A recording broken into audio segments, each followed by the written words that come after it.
gimana kemarin pengumuman SNBP-nya, hasilnya sesuai dengan yang diharapkan atau malah mengecewakan? Beberapa hari yang lalu, tepatnya pada tanggal 31 Maret 2026, merupakan momen yang cukup bersejarah bagi teman-teman angkatan 2026. Karena momen tersebut merupakan momen pengumuman SNBP. Berbagai macam video reaction yang muncul di sosial media, ada yang menangis bahagia dan juga ada yang menangis karena kekecewaan. Mengingatkanku pada satu momen yang sama, tepatnya 3 tahun yang lalu pada tanggal 28 Maret 2023, di mana saya berada di posisi yang teman-teman rasakan. Menunggu, berharap, dan juga takut. Apakah mimpi saya akan dimulai di hari tersebut atau saya harus gagal? Dan pada saat saya membuka hasil pengumuman SNBP saya waktu itu, hasilnya adalah Anda dinyatakan tidak lulus seleksi SNBP 2023. Satu kalimat, tapi rasanya seketika harapan berhenti. Halo semuanya, perkenalkan saya Albert Masambida, biasa dipanggil Albert, yang merupakan seorang mahasiswa teknik industri Fakultas Teknik Universitas Diponegoro angkatan 2023. Kali ini saya tidak ingin membahas tentang sebuah keberhasilan, melainkan tentang bagaimana sebuah penolakan justru mengubah arah mimpi saya. Namun sebelum lebih jauh, saya ingin mengucapkan selamat kepada teman-teman yang kemarin dinyatakan lulus seleksi SNBP dan menjadi mahasiswa baru di universitas atau jurusan impiannya. Dan bagi teman-teman yang belum dinyatakan lulus seleksi SNBP, ini bukanlah akhir dari mimpi teman-teman.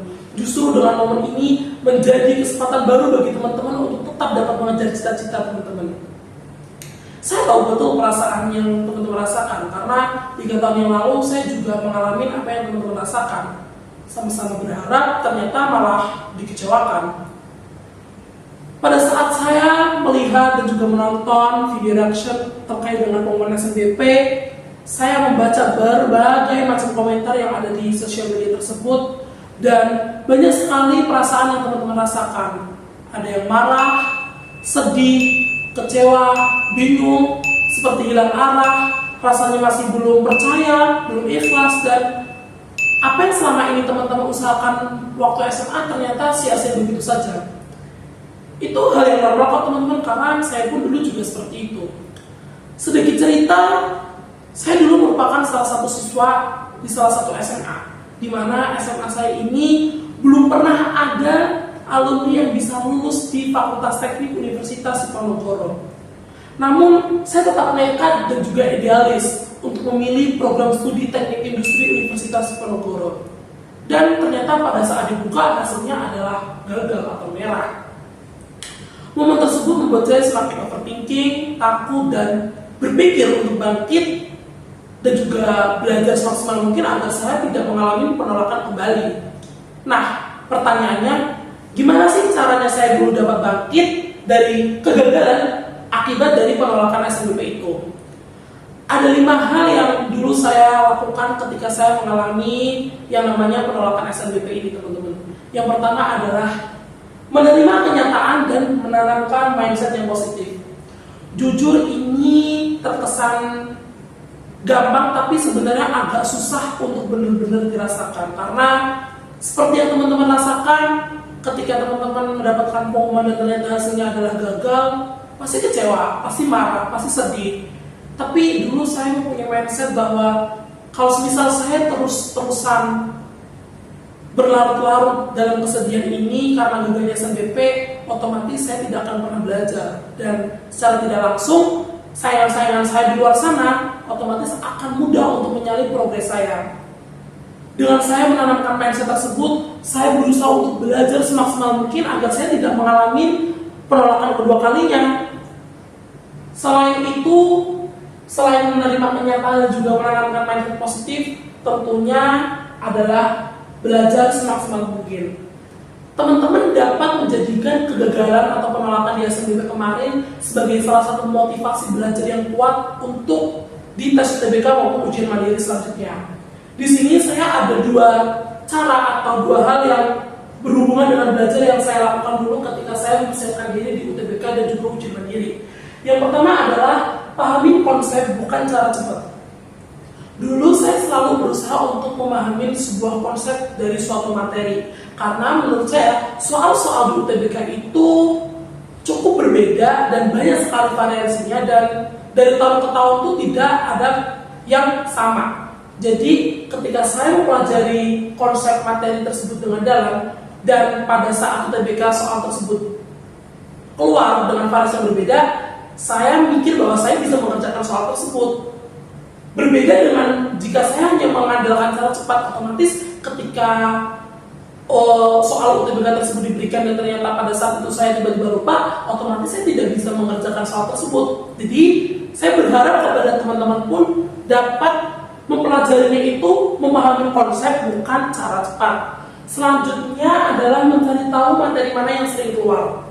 Banyak sekali informasi-informasi yang memberikan materi-materi mana sih yang sering keluar atau biasanya yang sering keluar, dan juga yang tidak sering keluar di soal-soal UTBK maupun ujian mandiri. Dengan teman-teman mencari tahu tersebut, teman-teman dapat mengetahui dan juga memprioritaskan materi mana saja sih yang sebetulnya benar-benar pas untuk teman-teman pelajari lebih dalam dan juga lebih detail, agar nanti ketika soal UTBK dengan materi serupa keluar, teman-teman harapannya dapat mengerjakan. Di sini itu bukan mengesampingkan materi-materi yang lain, tapi teman-teman itu mempelajari materi-materi yang sebenarnya lebih worth it untuk dipelajari lebih dalam, seperti itu. Nah, setelah teman-teman belajar semaksimal mungkin, otomatis teman-teman perlu yang namanya berlatih dengan menggunakan berbagai macam tryout. Tryout di sini bisa tryout yang gratis maupun yang langganan. Jujur menurut saya dengan teman-teman mengikuti tryout itu sangatlah penting, karena dengan teman-teman mengikuti tryout, teman-teman mengetahui posisi teman-teman itu dibandingkan dengan saingan teman-teman di luar sana itu seperti apa. Selain itu, dengan kalian mengikuti tryout ini, teman-teman dapat mengevaluasi, oh ternyata materi ini itu perlu saya pelajari lebih dalam, oh ternyata materi ini perlu saya tingkatkan, seperti itu. Nah, jadi teman-teman setelah belajar semaksimal mungkin, harapannya juga teman-teman dapat melatih dengan berbagai macam tryout agar teman-teman itu juga terlatih nanti pada saat soal UTBK, seperti itu. Selanjutnya, setelah teman-teman belajar, berlatih dengan tryout, teman-teman juga perlu untuk mempersiapkan diri secara mental. Menurut saya mempersiapkan diri secara mental ini sangatlah penting, karena apa gunanya ketika teman-teman itu sudah belajar semaksimal mungkin, sudah berlatih, tapi pada saat UTBK ternyata teman-teman mengalami panik yang berlebihan, overthinking berlebihan, takut berlebihan. Kan kalau misalnya teman-teman pada saat hari yang penting di ujian-ujian tersebut dan teman-teman malah mengalami hal-hal kayak overthinking, takut, panik, otomatis teman-teman selama proses pengerjaannya juga akan kurang maksimal, dan hal tersebut akan berdampak ke hasil akhirnya. Oleh karena itu, selain belajar dan juga berlatih, teman-teman juga perlu untuk mempersiapkan secara mental dengan baik. Yang terakhir, setelah teman-teman belajar, berlatih, mempersiapkan mental, tentunya teman-teman juga harus mengandalkan peran Tuhan. Dimana di sini hal yang saya lakukan adalah dengan jalur langit. Dimana jalur langit di sini tentunya teman-teman perlu untuk berdoa kepada Tuhan Yang Maha Esa, serta meminta doa restu kepada kedua orang tua. Karena sesuai dengan kata pepatah mengatakan bahwa jalur langit itu memang tidak terlihat oleh mata, tapi hasilnya selalu tertata. Itulah 5 hal yang dulu sering saya lakukan ketika saya mengalami penolakan di gagalnya SNBP, dan saya berharap 5 hal tersebut dapat bermanfaat juga bagi teman-teman. Mungkin sebelum mengakhiri, saya ingin menekankan kembali bahwa gagalnya SNBP itu bukanlah akhir dari sebuah mimpi. Saya adalah salah satu bukti bahwa gagalnya saya di SNBP dulu itu bukan mengakhiri mimpi saya. Saya tetap mewujudkan mimpi saya, tetapi dengan cara yang berbeda. Mungkin kalau misal dulu saya berlarut-larut tentang kesedihan, saya langsung menyerah dan tidak mau belajar, mungkin saya tidak bisa berdiri di sini membicarakan hal ini dan juga berbagi pengalaman kepada teman-teman. Dan selain itu, kalau misal saya dulu langsung menyerah begitu saja, otomatis saya tidak akan bisa mengalami yang namanya bertemu dengan orang-orang baru, bertemu dengan orang-orang keren di masa perkuliahan saya, kemudian bisa mengikuti berbagai macam organisasi, kepanitiaan, ikut lomba, dan juga menjadi bagian dari asisten laboratorium di Teknik Industri Undip. Nah, saya ingin menekankan kembali bahwa gagalnya SNBP ini bukanlah akhir dari segalanya, teman-teman. Masih banyak sekali jalur masuk yang teman-teman dapat perjuangkan, baik itu UTBK maupun ujian mandiri. Seperti kata pepatah mengatakan bahwa jalan menuju Roma itu sangat banyak. Tinggal teman-teman mau pilih jalan yang seperti apa yang teman-teman ingin tempuh. Sekali lagi, saya adalah salah satu bukti bahwa gagalnya SNBP itu bukanlah akhir dari mimpi saya. Dan saya berharap teman-teman pun dapat juga mewujudkan dan juga membuktikan bahwa gagalnya SNBP teman-teman kemarin itu bukan berarti mimpi teman-teman berakhir begitu saja. Teman-teman dapat mewujudkan mimpi tersebut, tapi dengan cara yang berbeda. Saya percaya bahwa selagi teman-teman mau berusaha, teman-teman mau belajar lebih keras, saya percaya bahwa akan ada banyak cara dan juga teman-teman pasti dapat mewujudkan mimpi tersebut. Mungkin sekian sesi kali ini.